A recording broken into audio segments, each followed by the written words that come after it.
هل سمعتم؟ لقد قال كل من نجم كرة القدم الألماني توني كروس وعالمة الفلك الشهيرة ليلى عبد اللطيف الشيء نفسه عن المغرب. نعم يا أصدقاء، عندما تلتقي توقعات بطل كأس العالم مع توقعات عالمة فلك فلا بد أن يحدث شيء مميز. ولكن قبل ذلك، إذا كنتم من عشاق كرة القدم اشتركوا الآن، لأننا نقدم لكم مثل هذه الأخبار الصادمة كل يوم. والآن لننتقل إلى صلب الموضوع. سأخبركم اليوم بالأمور الصادمة التي قالها هذان الشخصان عن المغرب، ولماذا ليس الأمر مجرد صدفة. أصدقائي، دعونا نتحدث أولاً عن توني كروس، الفائز بكأس العالم 2014، أسطورة ريال مدريد والحائز على 5 ألقاب في دوري أبطال أوروبا. أعلن كروس مؤخراً عن أفضل 4 منتخبات مرشحة للفوز بكأس العالم 2026، والمثير للدهشة أنه استبعد البرازيل والأرجنتين ووضع المغرب ضمن قائمته. وقال كروس إن إسبانيا والبرتغال وفرنسا والمغرب هي منتخباته المفضلة، والأغرب من ذلك أنه وضع منتخب بلاده ألمانيا في مرتبة أدنى من المغرب. على حد تعبير كروس، قد يشكل المغرب مفاجأة، فقد تحسن مستواه الفني كثيرا في السنوات الأخيرة. يا رفاق، عندما يقول لاعب خبير مثل كروس هذا الكلام، عليكم الإصغاء.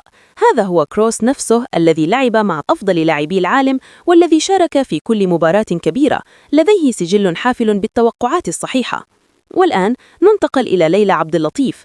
أدلت عالمة الفلك اللبنانية ليلى عبد اللطيف بتنبؤ قوي ليلة رأس السنة، حيث قالت إن شوارع المغرب ستضيء احتفالاً بفوز المنتخب الوطني بكأس العالم 2026. وأكدت ليلى بوضوح أن المغرب سيصل إلى الدور نصف النهائي. والآن إليكم الأمر الأكثر إثارة للاهتمام أيها الأصدقاء. حتى في بطولة كأس العالم 2022 في قطر، توقعت ليلى عبد اللطيف وصول فريق عربي إلى الدور نصف النهائي. وماذا حدث؟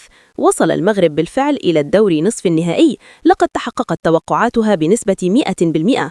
والآن وقد عادت للحديث عن المغرب، ألا يجب أن نأخذ كلامها على محمل الجد؟ تخيلوا يا أصدقاء، من جهة لاعب كرة قدم عالمي مثل توني كروس الذي يحلل فنياً ويقول إن المغرب ضمن أفضل 4 منتخبات، ومن جهة أخرى ليلى عبد اللطيف التي صدقت توقعاتها بشأن كأس العالم قطر 2022 وتقول إن شوارع المغرب ستشتعل فرحاً.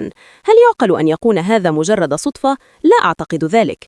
المغرب يمتلك كل المقومات: مدافعون من الطراز العالمي مثل أشرف حكيمي ونصير المدراوي، مدرب عبقري في التكتيك مثل وليد رغراجي، حماس جيل جديد فاز بكأس العالم تحت 20 سنة، والأهم من كل ذلك الخبرة والثقة اللازمتان لبلوغ نصف نهائي كأس العالم 2022 في قطر.